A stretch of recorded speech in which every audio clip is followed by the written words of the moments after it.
Okay. Hey, everyone. My name is Joe Spisak. I'm the product lead for PyTorch at Facebook, and here to talk to you today about the PyTorch community and what's going on with it, what's up with PyTorch, all the new stuff happening. So starting out with what is PyTorch itself, I wanted to give everyone a baseline education on just a few of the aspects of it, maybe even dive into a little bit of code. Talk about the amazing community that is around PyTorch. Just a handful of slides on how Facebook uses PyTorch, because we use it for anything from applied research to fundamental research, all the way through to a lot of production applications. I'll next talk about the latest features and libraries that we've released just in the last several months here. And then I'll follow up with how to get started with some of the materials and sites that are available. And after this, I'll be handing it off to Mina Shao over at Microsoft Azure, and she's going to talk about all of the services and platforms that are available on Azure that PyTorch have been integrated with, so that you can leverage all the power of the Azure cloud. Okay, so just a snapshot of the GitHub repo. So PyTorch is, of course, an open source project. It is quite popular, amongst the researchers and developers out there and ML engineers. You can see we have a pretty big community, over 1,300 contributors. The project itself is being downstream used by over 25,000 projects. So we're really proud of the growth that PyTorch has achieved over the last several years. When we think about PyTorch itself, there are kind of a number of tenants that we think about overall. Number one, the fact that it's eager and graph-based execution. So eager mode being very Pythonic and iterative and imperative, meaning it feels like you're writing Python. But we also have support for graph mode execution, which means you can basically take a static graph from that eager mode development and be able to execute that efficiently in production. That's important really for that research to production transition. Secondly, PyTorch was one of the first frameworks to really support dynamic neural networks. So we especially saw the need for this in the NLP space, where things like control flow and variable data lengths became the norm very quickly in that space. And so we saw a need in that research space. Thirdly, distributed training. So PyTorch has always been in support of, for example, distributed data parallel, and most recently adding model parallel support programmatically within the APIs for PyTorch. And this really aligns closely with the trend of larger and larger models and more complexity, being leveraged by the research community for things like transformers and so on. Fourthly, hardware acceleration. The last few years has been a crazy time if you've been following the hardware space. And so things like cloud TPUs and GPU inference and so on. This is something that we built from the beginning to support CPUs and GPUs, but most recently, working with partners to add, of course, hardware acceleration for things like inference. And then lastly, whenever we think about a new API, especially the front end, Python and C++ API, we do value simplicity over complexity. This is something that is, beloved by the community, and we want to make sure that we create a great experience no matter what feature we are implementing and exposing to the user. So taking a big step back and looking at the PyTorch project itself, one of the big motivations behind it is really this research prototyping to production deployment. If you had to name one single focus goal for everything that we do, it is really to support this transition from research to production. Let's create this flywheel, be able to give researchers cutting edge tools, but then give them also the ability to easily transition that cutting edge research into actual products and do that as quickly as possible. We believe that will create a flywheel of value that will improve products over time. So if we dive into PyTorch itself, I have a few slides. There is some code in here. It's very, very easy.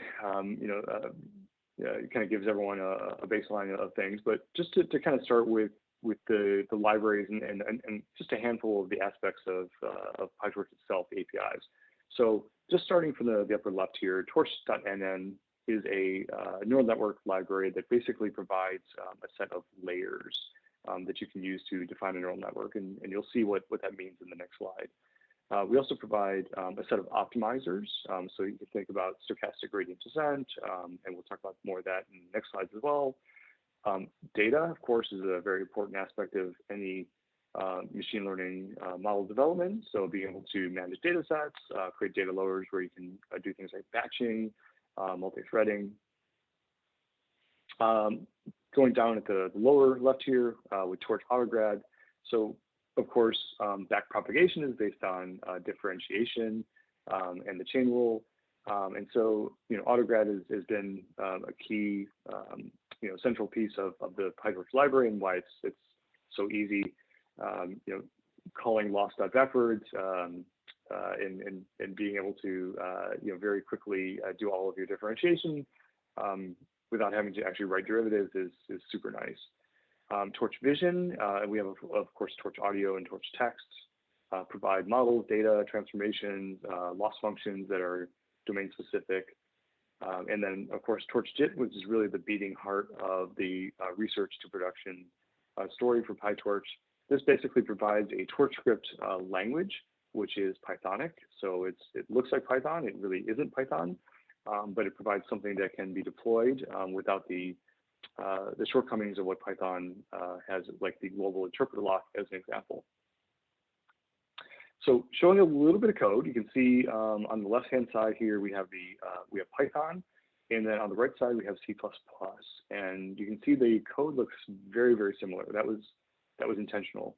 We wanted these two to be easily understood, and the overall structure of programs to be well understood, no matter what language you were using.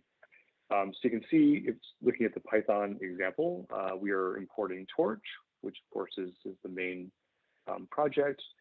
We are creating a class called net, which is going to be our neural network.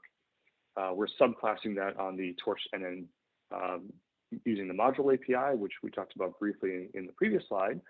And what this allows us now is to actually create these layers of our network. And it's a very simple neural network, but it's a couple of fully connected layers using the Torch NN linear API. We then create a forward method based on that neural network definition, where we can define, for example, our nonlinear functions, so like our rectified linear units or sigmoid, as well as any normalization that we're going to be doing, like, for example, dropout. Regularization, my mistake. Moving on to the next slide. So this actually, now that we have our network defined, you can see it's called net there, and we want to now create our data. So in this case, we're leveraging the torch.utils data loader API, and leveraging the fact that we have data sets readily available in Torch Vision. In this case, we're using the handwritten digits, the tried and true MNIST data set, and putting that into the data folder. We are defining an optimizer using the torch.optim library, in this case, SGD, stochastic gradient descent. And then we're going to create a for loop. This is going to be our training loop. And basically, we will iterate over the data in the data set, from 1 to 11 times. And basically, we have optimizer .zero grad, which means we're basically zeroing out the gradients. We are doing a forward pass, doing net.forward. We are calculating a loss, which is using negative log likelihood loss based on the prediction made and the target, and basically what error or what loss is calculated based on the difference. We're doing a loss.backwards. Basically, that is a backwards propagation. So that's calculating the gradients. And then based on that, we're doing an optimizer step. And then we'll repeat that over and over until we're converged or we've done the specified number of epochs or iterations over the data. So pretty simple. This is the rough format of what a program in PyTorch looks like. Of course, if you go to pytorch.org, there are much more complex examples that do any number of different types of use cases. So switching gears and coming back up to the level, the higher level, we'll talk about the community. So this is something that, personally, I derive a lot of passion from. This is an amazing community. It's an absolutely brilliant community. They create some really crazy projects, and they're really rabid.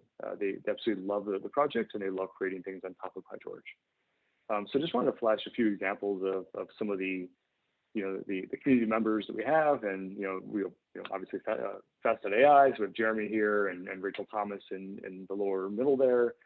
They've done an absolutely amazing job of building community around the Fast.ai project and teaching thousands and tens of thousands of aspiring developers worldwide. And you can see Andre Karpathy over at Tesla, who has been one of the biggest PyTorch advocates from the beginning. As well as you can see in the upper right there, Aaron Ames and the folks at Caltech who use PyTorch for teaching, as well as a lot of their research for robotics and a number of other applications. Next we've seen a lot of articles. I just kind of grabbed this one here from O'Reilly that came out last year, and really it's been amazing the amount of research that's been developed on PyTorch. But this was a great article that Ben Lorica had written. About how much the researchers love PyTorch, and that's really shown and illustrated strongly with the number of archived citations and research papers that actually come out that mention PyTorch and use PyTorch. So looking at some of the metrics, so based on all of that, we've seen that we have over 1,300 contributors. It's closer to 1,350 now, which is roughly a 50% year-over-year growth, which is really incredible. And we also have a separate discussion forum. So we have a discourse to discuss that PyTorch that you can go to. It's an incredible community. People answer questions, ask questions, have great discussions. And there's over 27,000 people on that forum now that are really active, and it's actually been a great resource for many developers. Another really interesting graphic, this was taken from paperswithcode.com/trends. So if anybody hasn't checked out paperswithcode.com, it's a really great site that really will tell you what the state of the art in any field or any subfield of AI/ML is, whether it's computer vision or NLP or even some of the even more esoteric fields. And you can see they're now tracking all of the paper implementations that they've seen in all the repos on GitHub. And what frameworks are actually being leveraged in those implementations. And the red is PyTorch, so it's really cool to see how well we're doing there. And then lastly, on the metrics, this is a little bit old data. We have some newer data, but if you look back in late 17, early 18, PyTorch was very new. Was still building a community. Was still building real releases. Building stable code. And so it was very early days there, and you can see from very early 18 all the way through to mid of last year in this graph, really has kind of hockey sticked, and the growth has been incredible, and the latest data is even more pronounced on how quickly the growth has been. So these are some metrics, and we're really proud of the growth we're seeing around the community. Okay, shifting gears over to Facebook. So we leverage PyTorch across a number of different areas. You can see just in this slide here, just a number of the modalities that just kind of a sampling of the number of modalities that we leverage AI/ML for at Facebook, and a lot of this uses PyTorch. So whether it's search or tagging faces or newsfeed, translation, or ads, and there's a number of other areas. It's really pervasive, whether it's applied research, whether it's fundamental research, or within products. And speaking of products here, this is the portal device from Facebook and uses the smart camera. And this is actually a local neural network running on the device. And the model was trained in PyTorch, and this is using the currently Cafe to Go, and in the process of transitioning over to PyTorch Mobile to run this completely on the device without any server interaction. And this is actually leveraging the MaxCar CNN algorithm that's part of Detectron 2. So highly recommend checking that out. Okay, let's talk about the latest features. So we've had a ton of new features that have come out around PyTorch. I'll just jump right in. So I mentioned PyTorch Mobile. This is really interesting. This is really not a separate framework or a separate like runtime or anything separate to PyTorch. It's actually part of PyTorch. So as you can see from the graph on the right here, you author a model in PyTorch, just like you would, maybe it's eager mode. And then you use the torch.jit script API basically to save the model, just like you would maybe if you were trying to ship a model into production. In the process, you might actually want to quantize it. So you can see above there, there's this model optimization area. So you might want to take it maybe from float 32 down to integer 8. You might want to prune it or do any other types of model optimization. And then basically we have pre-built images for both Android and iOS. So and those are in the JCenter repo as well as CocoaPods for iOS. And again, this is something that if you're developing with PyTorch, you don't need to do anything fancy. There's no external like exporter or anything that they have to do. It's simply just using the TorchJit script API, just like you would for any other production deployment. And we're doing a number of optimizations that are coming. So these will come very soon. Things like selective compilation, where you may want to just select a handful of operations that are used. So maybe you only need com2d, maybe ReLU, and maybe a handful of other things. And you only need to compile those instead of the 400 other ops that PyTorch offers. I mentioned quantization. So this was new in last year's 1.3 release. And this basically offers 3 different ways to quantize your model, starting with dynamic quantization, also post-training quantization, as well as quantization-aware training. And all of these have the pros and cons and really offer different value depending on what you're trying to achieve and what your model architecture looks like. What we've seen in general is that you can achieve up to a 4x memory usage savings, as well as, depending on your baseline, of course, a 2 to 4x speed up in compute. And this is something that we do at Facebook Ship for a number of applications, and we have for a while. And there's actually a great blog post that my colleagues posted on the Medium/PyTorch channel, so I would check that out.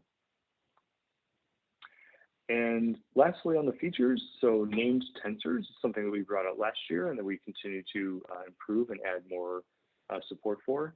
So one of the things we found over time is that code became very challenging to manage, especially with all of the comments in code. And so there was this great post by Sasha Rush over at Harvard, and he's over at Cornell Tech now, about how it's better actually to incorporate this into your code so it's much more manageable and cleaner. And what this actually does is allows you to self-document your code and basically avoid these kind of silent errors that developers find.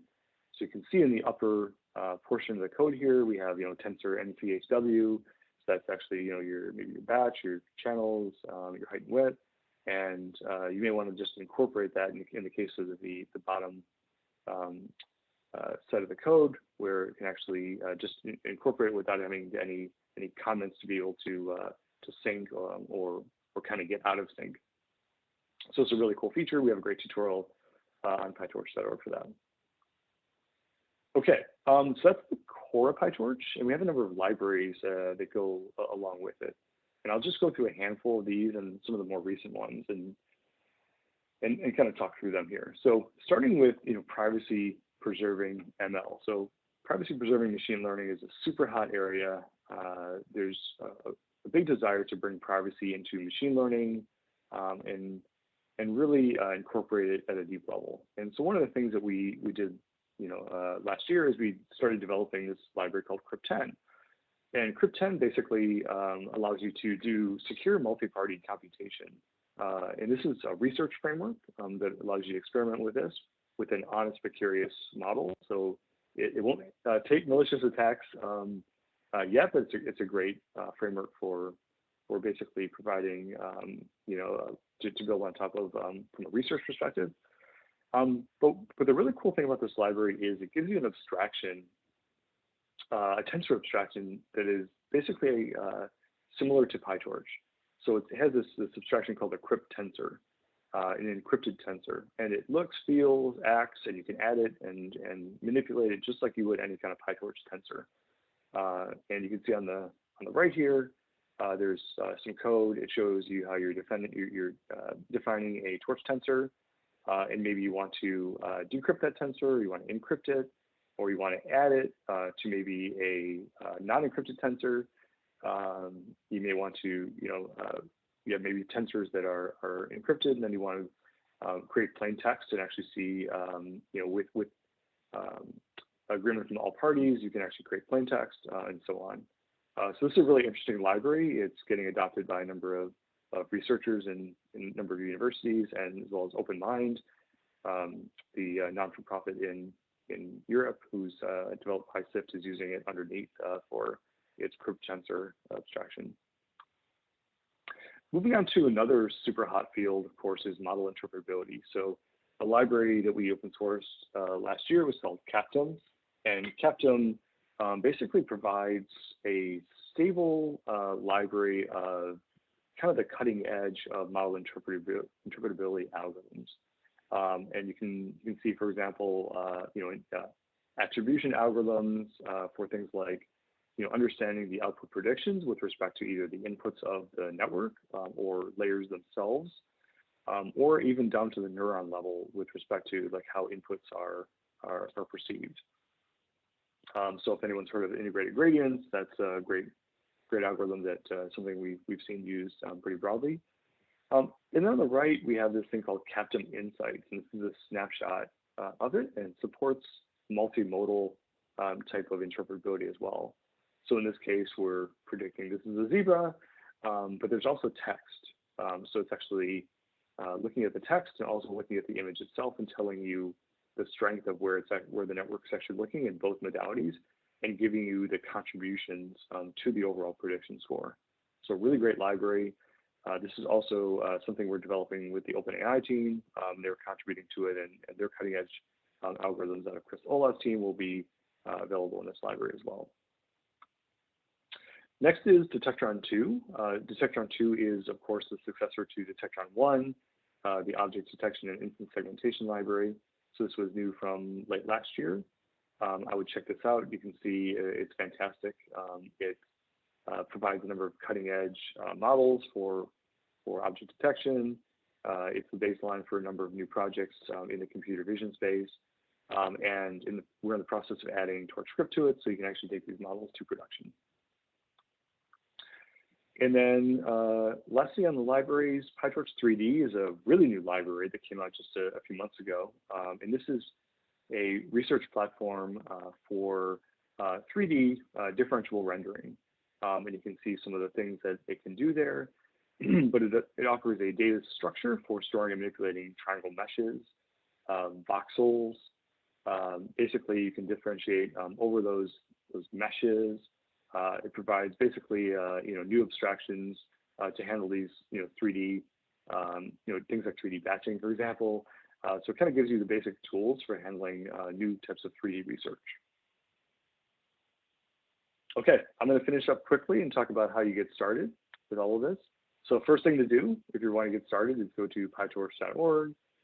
There's a really nice getting started page that we have. You can start locally. You can select your platform, the version. There's also a start via cloud partners. So of course, Azure is there. We have a ton of integrations with the Azure team, and that provides you some really handy pointers. If you're looking to get educated, so Udacity is a great place to go. There's a number of free classes that we've created with Udacity. There's this Intro to Deep Learning with PyTorch, which was released late 2018. And then last year, we released a free private AI class with Andrew Trask from OpenMind as well.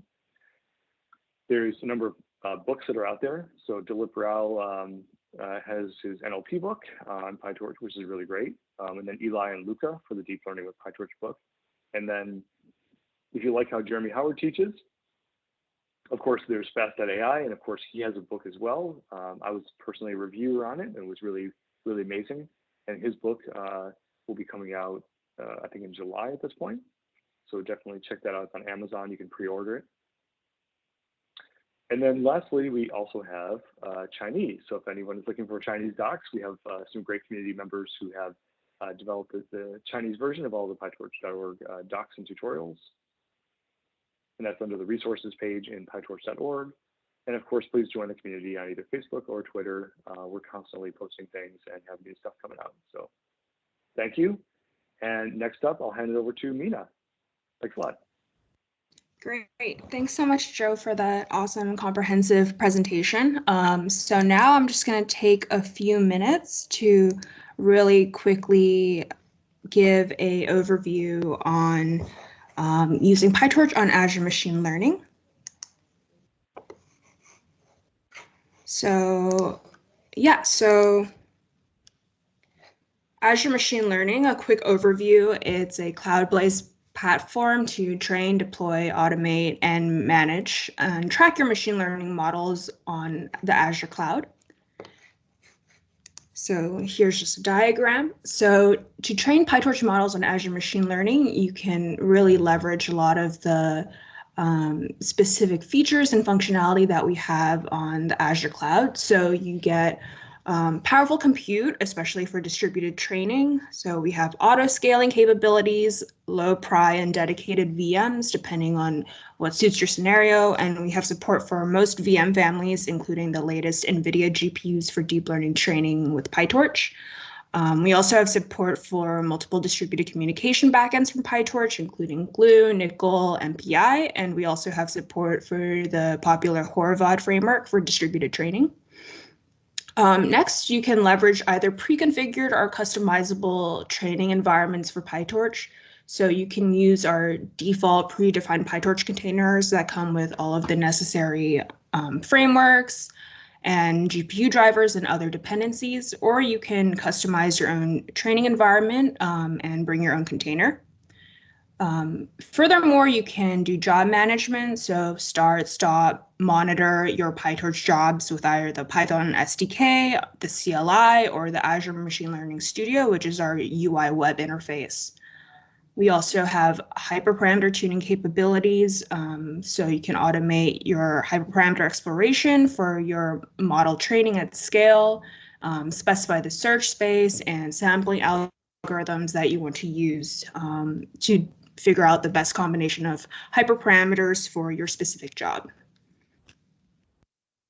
So this is just some sample code of how you can do this with our Python SDK. I won't go over it in too much detail, but we'll have the deck afterwards for everyone to look at. So just really quickly here, we're configuring the PyTorch job to run on a compute target. So you will specify the compute target that you want with the VM size, number of nodes. You provide your training code, your script parameters, and then in this case, we're leveraging Horovod. So we're specifying a training job of 4 nodes and 4 processes per node. And then you'll submit your job to run on your specified compute. We also have integrations with TensorBoard. So PyTorch now integrates with TensorBoard, so you can launch a TensorBoard instance during a run or after it completes, and the TensorBoard instance will monitor the runs you specify and download that log data that you log during your training script in real time, so you can see the visualizations and metrics in TensorBoard. So you can also configure the directory that contains your log files and also the port to run your instance on. So this is just an example of how you would run that code in Python. So an example of hyperparameter tuning. So in this case, in the code, we're using a style transfer example in PyTorch. So in this case, we want to hyperparameter tune the content weight. So you can define the sampling space for that, the early termination policy. So this is when to determine when the hyperparameter job will terminate any poor performing runs.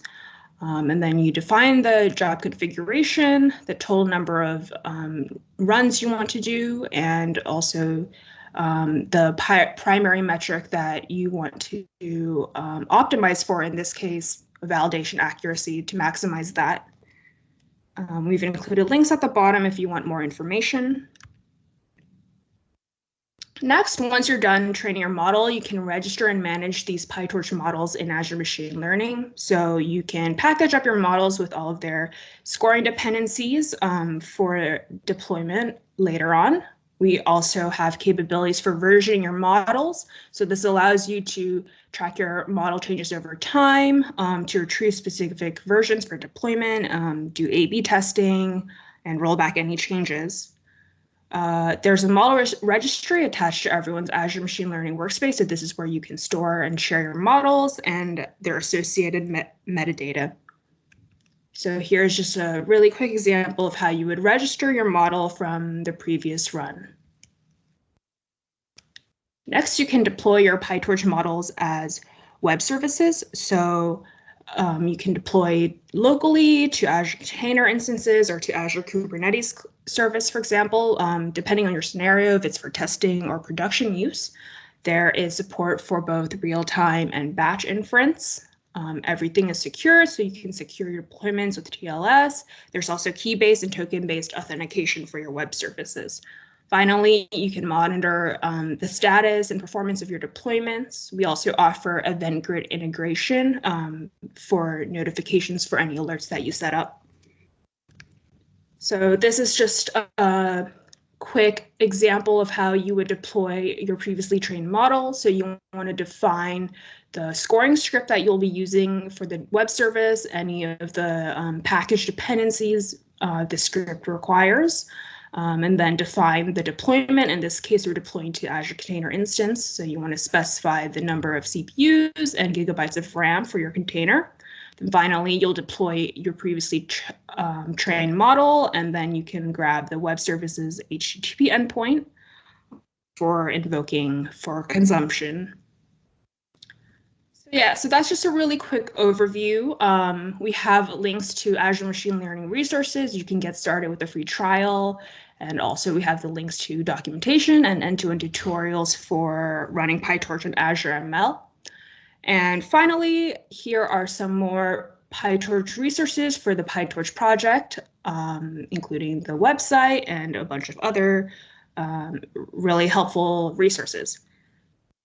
Cool, so that concludes the talk today. Thank you so much, Joe, for presenting, and we're really excited for everyone to either get started with PyTorch or to get more deeply involved. Thank you. Thanks so much, Mina. Great job.